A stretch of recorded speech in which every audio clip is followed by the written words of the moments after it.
सुदीक्षा शविंदर हरदेव जी महाराज की जय। निरंकारी राजमाता गुरु वचन अवतार की जय।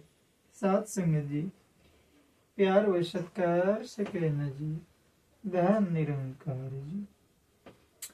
प्यारे सात संगत, दास प्रत्येक दिन की भांति श्री अवतार वाणी के पदों को आपके सामने माता सुदीक्षा जी महाराज की छत्र छाया में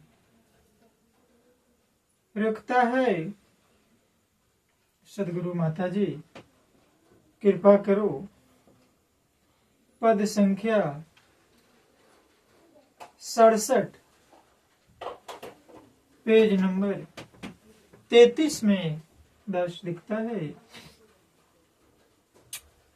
सदगुरु आता है इस जग में, असुखिया करने कुल संसार। असतगुरु आता है इस जग में, केवल करने पर उपकार। सतगुरु आता है इस जग में, अजग का करने को उदार। सतगुरु आता है इस जग में, एक का करने को प्रचार। गुरु जैसा कोई दाता नहीं है, सतगुरु जैसी मते नहीं। कहे अवतार बिना गुरु पूरे, दरगह रहती पते नहीं। कहे अवतार बिना गुरु पूरे, दरगह रहती पत नहीं। एक तू ही निरंकार। सात संगत, यह श्री अवतार वाणी के पेज नंबर 33 में पद संख्या 67 में हमारे अवतार श्री जी महाराज, समय के रवर सदगुरु माता सुदीक्षा जी महाराज संसार को ये बता रहे हैं प्रमाणित करके पूर्ण गवाह के साथ कि गुरु जैसा कोई दाता नहीं है, सतगुरु जैसी मत नहीं। अब ये प्रमाणित है कि अप्रमाणित है, इसका गवाह हमारे श्री रामचरितमानस में आपको बालकांड में देखेंगे। दोहा संख्या 188 के बाद जो पहली चौपाई है। अयोध्या के राजा चक्रवर्ती सम्राट के कोई पुत्र नहीं थे। एक बेटी थी जिसका नाम शांता था। राम की बहन थी, कौशल्या की पुत्री। लेकिन एक बार कहते हैं कि राजा दशरथ की बेटी शांता, यही श्रावण के महीने में रक्षाबंधन का त्योहार था, अपने कमरे में बैठ करके रो रही थी। पिता की नजर पड़ गई। पूछा, बेटी क्या बात है?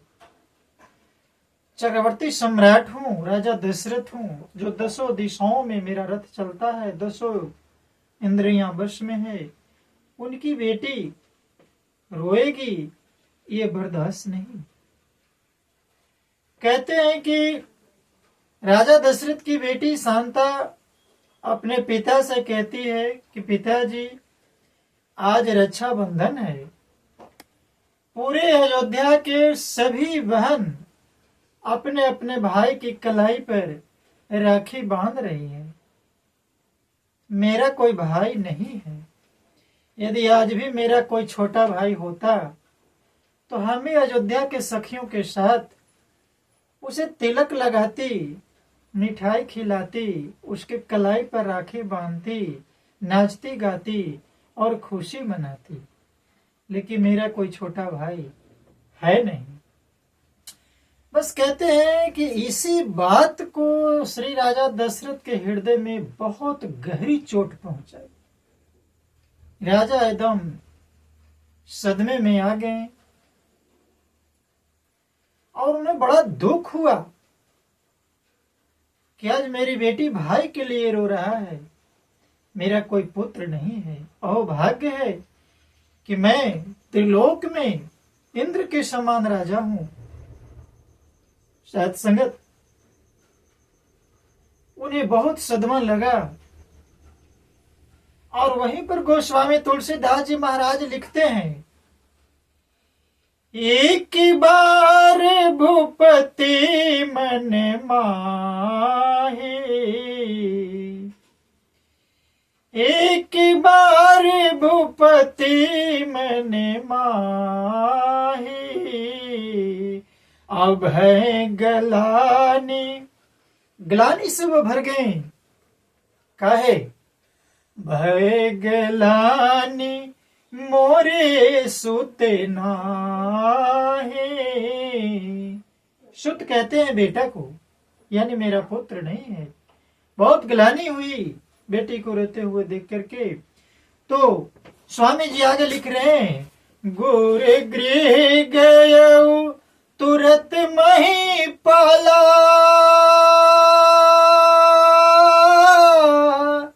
गुरु गृह गयऊ तुरत मही पाला, अचरण लागी करी विनय विशाला, विनय विशाला। दसों दिशाओं में रथ चलाने वाले, दसों इंद्रियों पर विजय पाने वाले, अयोध्या के चक्रवर्ती सम्राट इंद्र के समान राज करने वाले तुरंत जो हैं पुत्र के गलानी पाकर अपनी पुत्री की बात सुनकर अपने गुरु के घर जाते हैं। देखिए यहां पर एक और बात हमें समझना है। कथा कहती है, अवतार वाणी में माता सुदीक्षा जी महाराज इशारा कर रहे हैं कि गुरु जैसा कोई दाता नहीं है। इस बात को चक्रवर्ती सम्राट राजा दशरथ जी जानते थे। वो एक बार आदेश करते, फोन करते, वो दूत पेठाते, संदेश पेठाते कि चक्रवर्ती सम्राट राजा दशरथ बुलाए हैं। तो कहते हैं कि हमारे उस समय के रहवर गुरुदेव वशिष्ठ जी दौड़े दौड़े राजा के घर आते, लेकिन वो राजा थे ऐसा नहीं किए, वो स्वयं चल करके गुरु के गृह पर गए हैं। अब आज के क्या है, आज जरा सा लोग जान जाते हैं, कुछ पढ़ लिख लेते हैं या थोड़ा सा कुछ धन संपत्ति पाते हैं तो अपने गुरु को ही घर पर बुलवाते हैं। सीखना चाहिए गुरु का महत्व। अवतार वाणी की कड़ी भी वैसा ही कह रही है कि गुरु गृह जैसा कोई दाता नहीं है, सतगुरु जैसी मत नहीं, कहे अवतार बिना गुरु पूरे, दरगह रहती पते नहीं। तो ये श्री रामचरितमानस गवाही है कि गुरु का महत्व हमारे चक्रवर्ती सम्राट राजा दशरथ जी जानते थे, राम जी जानते थे। हैं? इसलिए पुत्र प्राप्ति के लिए वो सबसे पहले उपाय जानने के लिए अपने गुरु के दर पर जाते हैं। आज समय के रहबर वही वशिष्ठ मुनि ही सदस्या जी महाराज गांव गांव गली गली फिर करके उसी प्रकार परमात्मा को लिखा रहे हैं। समय की पुकार है कि हम गुरु के दर, गुरु के दर वो सत्संग है, गुरु का दर वो ज्ञानशाला है, गुरु के दर वो महात्मा जो ब्रह्म ज्ञान को पालन करते हैं, जो गुरु के बताए मार्ग पर चलते हैं, दिखावे और ढोंगी नहीं। तो आए साथ संगत जी, आज की वाणी अवतार वाणी इसी बात को लेकर के दर दर आवाजें लगा रही है कि अपने गुरु के महत्व हम पहले से जाने और आज माता सुदीक्षा जी महाराज की बात को माने और अपने गुरु की महिमा को साकार करे जीवन में। जीवन सुखमय हो जाएगा, लोक सुखी पर लोक सुहेला हो जाएगा। तो दास इन चंद शब्दों से अपने वाणी को विराम देता है। प्यार व सत्कार से कहना जी, धन निरंकार जी।